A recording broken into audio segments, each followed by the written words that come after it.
Welcome to Highly Sensitive, Happily Married, the podcast that teaches you to not only have an easier marriage as a sensitive woman, but to have one that feels more amazing by the day.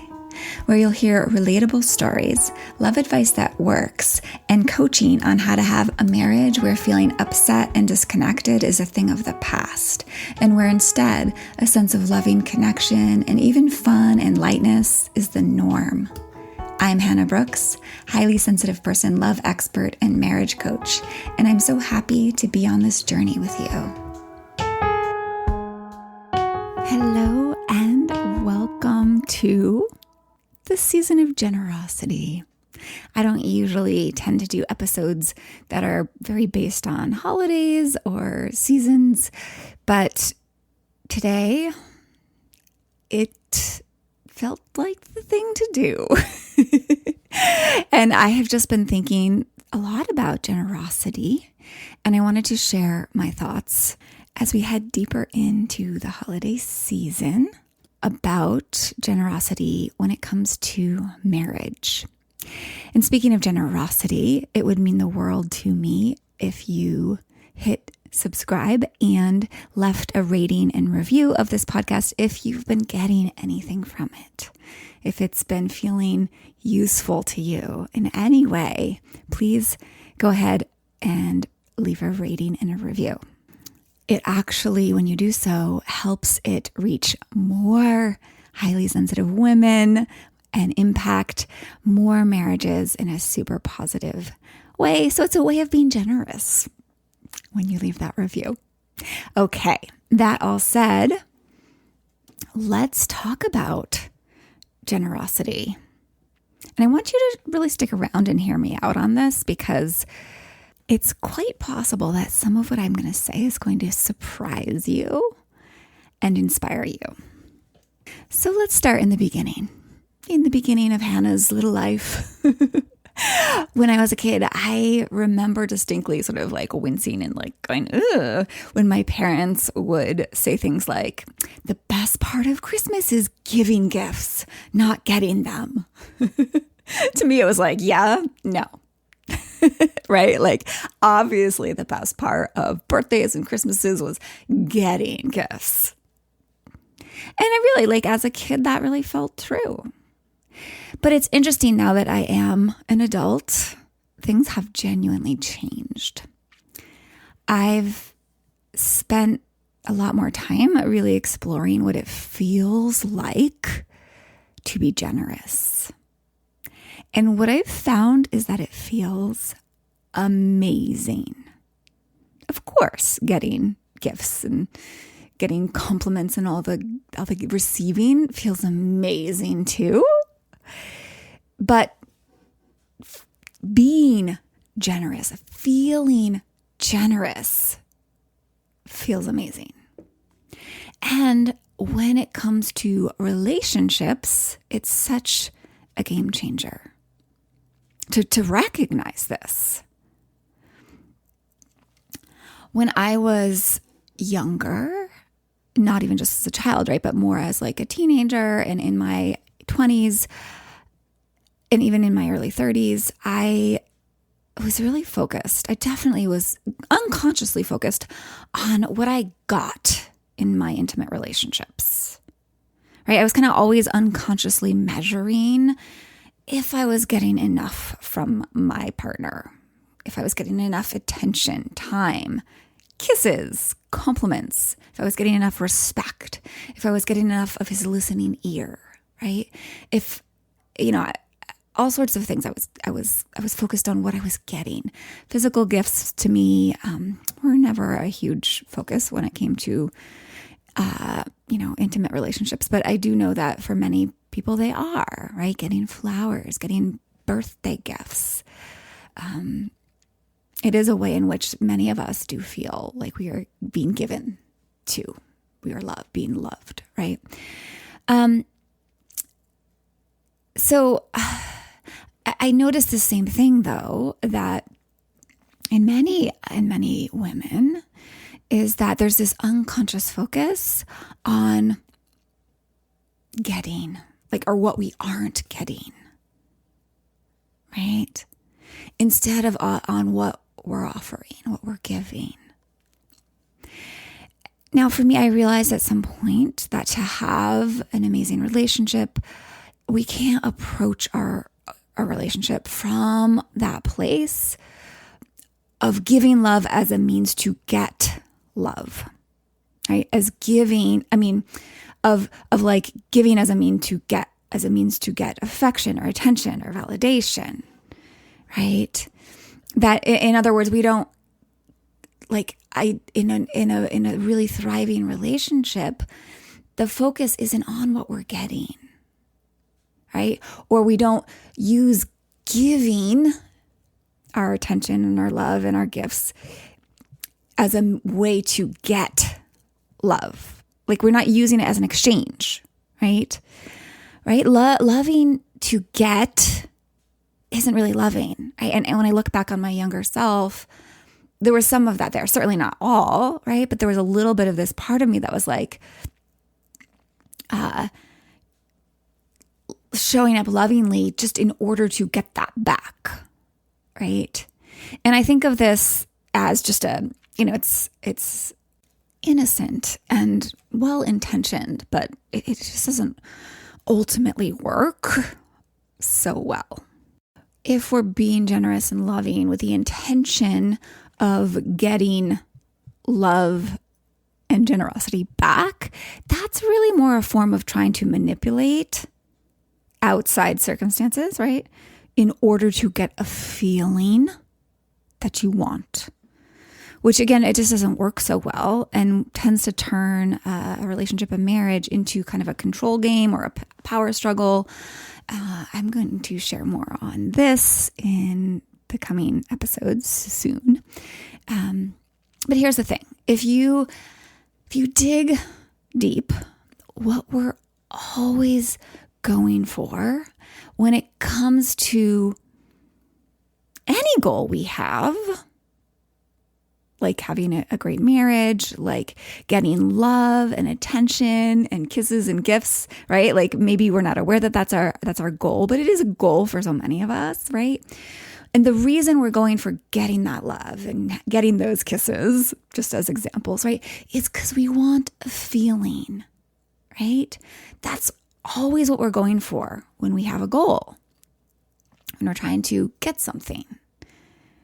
We want a feeling, right? We go after anything because we want the feeling we think it will bring us when we get it.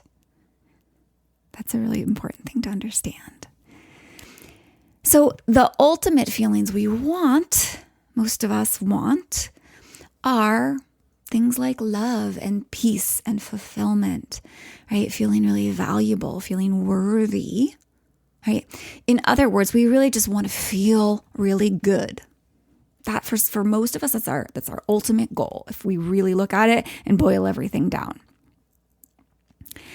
And you know what makes us feel really amazing? Generosity, real generosity. So I want to illustrate this with sharing just about one really clear memory of mine that happened when my littlest, my youngest son, was 4, so just a couple years ago.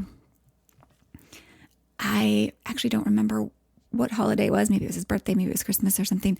I gave him a jaguar mask. And he looked at me with these huge, wide, bright, joyful eyes. And he said, like, super enthusiastically, "Thank you so much, Mama. You got me a jaguar mask." My heart just swelled so full. So I'm wondering if you've ever felt that heart-swelling feeling. Not because you were given anything or you got anything from someone else, but because you did something or gave something you know meant a lot to someone else. So I want you to take a moment and remember a time like that and how it felt for you. Notice how that feels in your body. And you might actually pause the episode to notice. Really answer this question for yourself. What's it feel like in your body when you're generous? For me, it feels warm and like my body feels kind of tingly and open, right? It feels really joyous, right? So that is what generosity feels like. Feels pretty amazing, yeah? And I want you to hear this piece here, is that it's really important that to understand that, your generosity doesn't even have to be acknowledged by the person you were generous to, right? In order for you to feel that feeling, to feel that heart swelling feeling, that warm, tingly, joyful feeling, right? You can just know that you are being generous and you get the benefit of that feeling of generosity, right? So just you knowing you're being generous brings you that beautiful feeling, right? So in other words, generosity is a gift to you. Being generous gives you one of the very best things, feeling super good, right? And I love this. This is amazing news because it means you feeling this way doesn't depend on anyone but you, right? Feeling generous only depends on you and no one else. So when we keep our focus on that, right, on how we are being, on how we are feeling, and the focus is feeling generous, right? We are rewarded with feeling so good, right? Being genuinely generous feels really good. That's the reason to do it. Not necessarily to get anything from anyone else. Because that's the thing, you don't necessarily need that to feel amazing. This can be so freeing to understand. It's life-changing and marriage-changing to recognize you don't need to get to feel amazing. And there are really wonderful side effects of generosity, right, of all of this when it comes to our marriages and our other relationships, of course, right? When we focus on our own generosity, others often notice like the byproduct of that is that other people feel given too, right? It tends to inspire good feelings in the person to whom we're being generous, right? Like the example of my little son, right? They'll appreciate it. They'll appreciate you for your generosity, right? Most of the time, most people will. Certainly not always. There's lots of times when you might be being generous and no one will notice, but you will. You'll get to feel that, right? But often people will feel appreciation, and feelings of appreciation tend to lead to appreciative actions, right? Which means when you do things from true feelings of generosity, right, towards your husband, towards your partner, they're likely to appreciate it genuinely and then maybe say words like thank you, right? Or just radiate appreciation, right? Or take other actions from that place of appreciation, right? And that is a giving to you, right? That's giving a gift back to you. And, it might just show up like from their end as like a warm way of looking at you, right? Or as hugs, or, maybe as going out of their way eventually to do something nice for you, right? Like bring you flowers or, get a big special holiday gift. Or like with one of my clients, I distinctly remember her, talking about the note she got from her partner, like the loving notes that he started leaving around, right? So being genuinely generous initiates a sort of natural reciprocation, oftentimes, right? Sort of a positive feedback loop that actually promotes more kindness, generosity, and appreciation, right, in the relationship. I think about my business, right? Generosity is at the very center of how I approach my business. Like it's really like one of the values that I live by and that I operate my business from. So I give and I give and I give, right? I give. This podcast is totally free. I give it to you. I love giving it to you. It feels amazing to give it to you, right? I give my love notes and wisdom and tips to the folks on my email list, right? I love doing that. I sometimes offer free challenges and classes that help people take a deeper step into making some real true change in their marriage, all for free, right? And I give my like deep loving attention and teachings to my clients. My whole focus, so much love and focus I give to my clients, right? And the best part of all of that is how generous I feel, how amazing I feel doing that, right? That's the huge reward to me of my giving, of my generosity. And there is a byproduct of this. There's lots of byproducts of this in addition to how great I feel, right?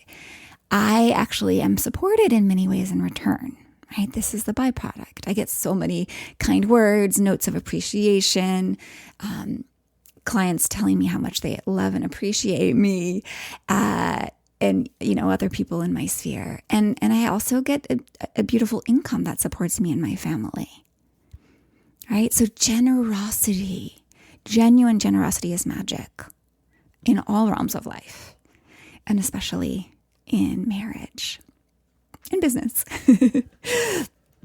But I want you to hear this piece again. This is important.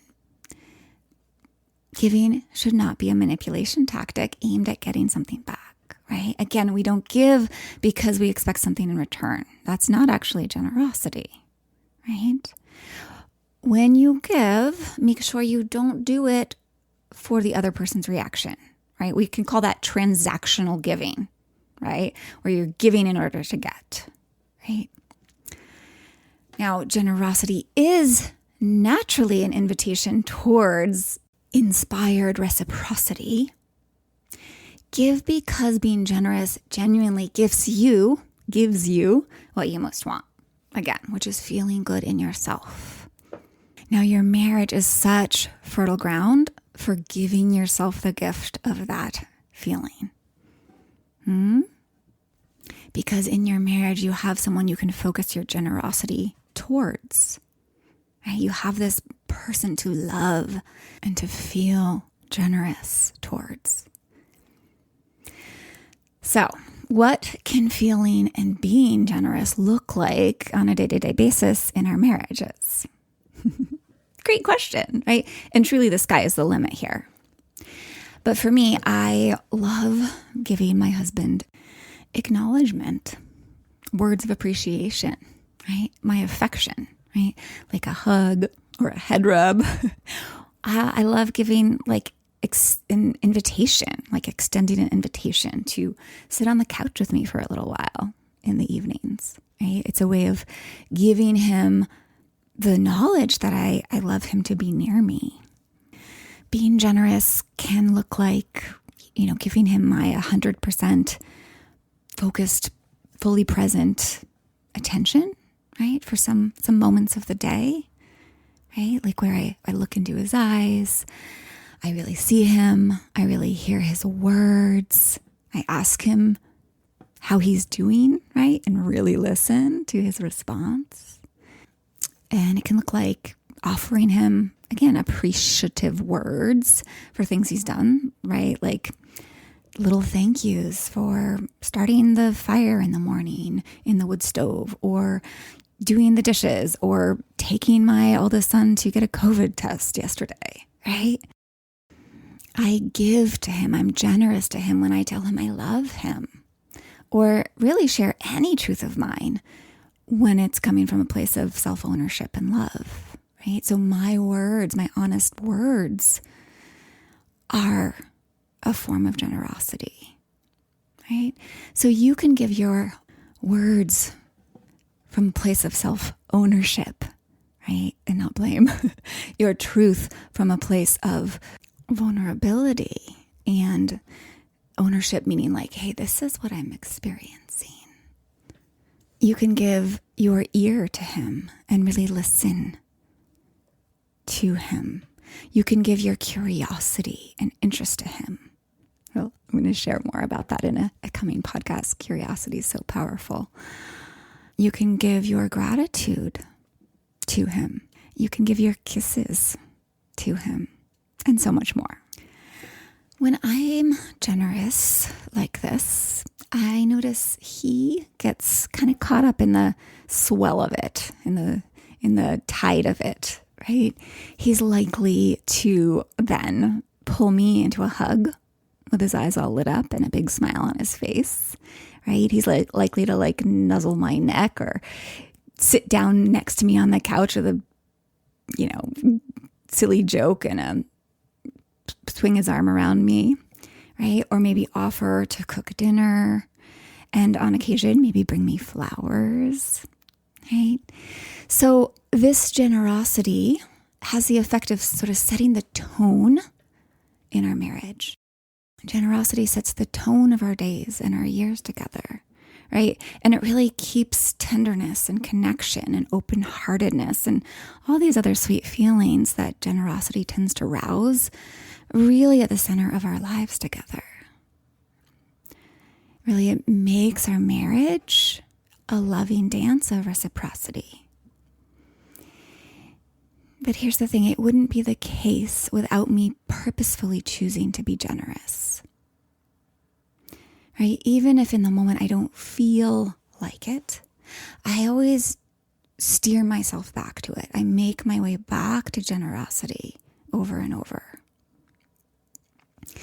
Really, because being generous is generative, is love generating over the long term, right? It contributes to the loving culture that's the foundation of our marriage. And that's totally true for you too.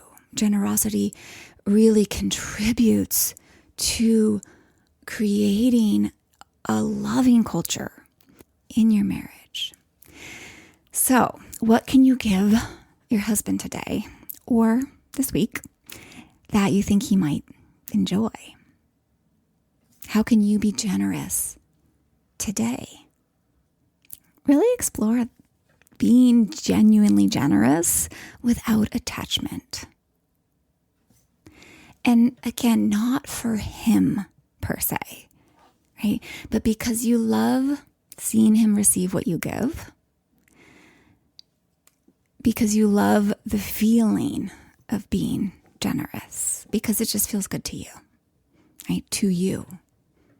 So in other words, to bring this more generous, loving culture into your marriage, focus on you and what is within your domain, which is really making the focus be on you being and feeling generous, on being the generous partner you want to have, right? And then watch the dance of your marriage move into a much more generously loving space, a more tender and warm-hearted rhythm. So, what if you don't feel generous, right? I don't want you to fake being generous. I don't want you to force yourself to do quote-unquote generous things if you don't feel connected to that generosity, the feeling, the emotion of generosity, right? So what then? Well, the good news is, as a sensitive woman, you truly naturally have a hugely generous and loving heart. And it just might be covered over by some things, right? If it's hard to access that feeling of generosity, that loving heart that you have, if it's hard to feel it, it's likely you just have some things blocking access to it, right? Things that create a feeling of like having kind of a cage around your heart, like a hard shell that won't let you access the warmth of love and generosity when it comes to your partner. Removing those blocks, taking that cage off from around your heart is not some mysterious process that just does or doesn't happen magically, right? I actually have a process that I walk my clients through that reliably removes and unwinds these blockages, this cage around the heart. And with my help, not only do they get back to living from the love and generosity that's really waiting there in their hearts to be felt and lived out again, but they also always know how to do the same, guide themselves back there. So when they move a little out of those places of love and generosity, they can just guide themselves right back to it if they want to, which means they guide their marriages into the most loving, fulfilling, tender, connected zones possible. If you are ready for that, come coach with me. I'm currently booking new clients to start in the new year. So if you're wanting this new year to be the year you rejuvenate the love in your marriage, definitely take time today to fill out an application for a consult call so we can start that process together. You can book your consult at the link in the show notes or head over to my website, lifeisworthloving.com, and click the work with me button, and it will tell you just how to do that. I hope you have a love and generosity filled week and be oh so well.